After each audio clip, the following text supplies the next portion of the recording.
Hello दोस्तों, स्वागत है आप सभी का एक नए वीडियो में। 23 जून 1980 ये वो दिन था जब आसमान से आफत टूटी। इस दिन गांधी परिवार पर दुखों का पहाड़ टूट पड़ा और इस दिन ने गांधी परिवार को ऐसा जख्म दिया जो आज तक नहीं भर पाया।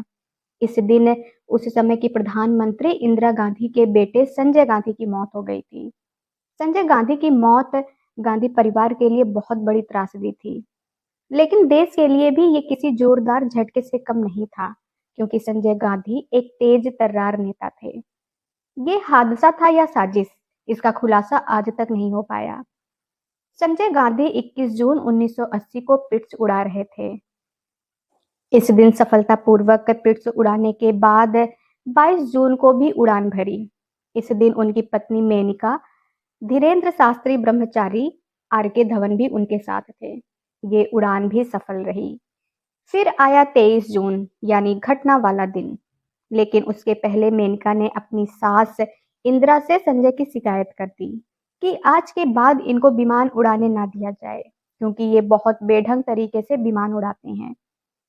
संजय गांधी 23 जून की सुबह उठे और कार लेकर दिल्ली फ्लाइंग क्लब के लिए निकल पड़े। पहले से ही तय था कि उनके साथ माधवराव सिंधिया उड़ान भरेंगे, लेकिन रास्ते में संजय का मूड बदल गया। वो माधव को छोड़कर दिल्ली फ्लाइंग क्लब के पूर्व इंस्ट्रक्टर सुभाष सक्सेना के घर पहुंचे और ये तय हुआ कि दोनों उड़ान भरेंगे। इस उड़ान के बारे में द रेड सारी बुक में जिक्र किया गया है। उसमें लिखा गया है कि दिल्ली फ्लाइंग क्लब के पूर्व इंस्ट्रक्टर सुभाष सक्सेना जानते थे कि संजय को अनुभव नहीं है, इसलिए वो उड़ान पर जाने से बचना चाहते थे। लेकिन संजय की जिद के आगे वो हार मान गए। इसके बाद 7:58 पर पिट्स में दोनों ने उड़ान भरी। वहीं 1 घंटे पहले इंदिरा गांधी ने संजय गांधी से कहा था, सावधान रहना, सब कहते हैं कि तुम हड़बड़ी में काम करते हो। लेकिन किसे पता था कि संजय गांधी की ये आखिरी उड़ान होगी। जब ये खबर इंदिरा को मिली तो वो आनन फानन में ये पता लगाने में जुट गई कि आखिर ये हादसा हुआ कैसे। वहीं भाई राजीव गांधी भी टूट गए और उनकी पत्नी मेनका का भी बुरा हाल था। बेटे के जाने के गम में इंदिरा के आंसू सूख गए थे, लेकिन संजय गांधी के जाने के बाद 72 घंटे के बाद जब इंदिरा रोई तो लोगों के दिल टूट गए। दरअसल संजय की मौत के 72 घंटे बाद इंदिरा पार्टी के नेताओं के साथ मीटिंग कर रही थी और इसी मीटिंग में संजय गांधी का नाम आया, जिसके बाद उनके सब्र का बांध टूट गया और वो फफक कर रोने लगी। ये पहली बार था जब इंदिरा के आंसू को किसी ने देखा था और वो सबके सामने रोई थी।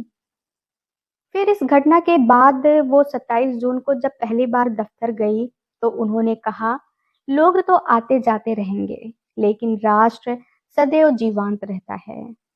वहीं दूसरी तरफ जिस जगह पर संजय गांधी का विमान दुर्घटनाग्रस्त हुआ था, इंदिरा उसी जगह पर 2 बार गईं। पहली बार तो समझ में आता है कि वो देखने गई होंगी कि आखिर हुआ कैसे ये हादसा, लेकिन दूसरी बार इंदिरा गांधी वहां क्या खोजने गई, ये आज तक किसी को पता नहीं चला। वैसे दावे तो बहुत से किए गए, लेकिन उन दावों में कितनी सच्चाई थी ये किसी को नहीं पता। दावों के आधार पर माने तो तौलीन सिंह की किताब दरबार के अनुसार इंदिरा गांधी घटना स्थल पर 2 बार गई थी और वो संजय गांधी की जेब में कुछ तलाश रही थी। संभवतः वो बैंक लॉकर की चाबी, घड़ी और डायरी ढूंढ रही थी। लेकिन इस बात में कितनी सच्चाई है ये कह पाना मुश्किल है, क्योंकि जिस तरह से दुर्घटना हुई थी उसमें संजय की बॉडी को ही ढूंढ पाना मुश्किल था। लेकिन संजय के जाने के बाद राजनीति में बहुत कुछ बदल गया।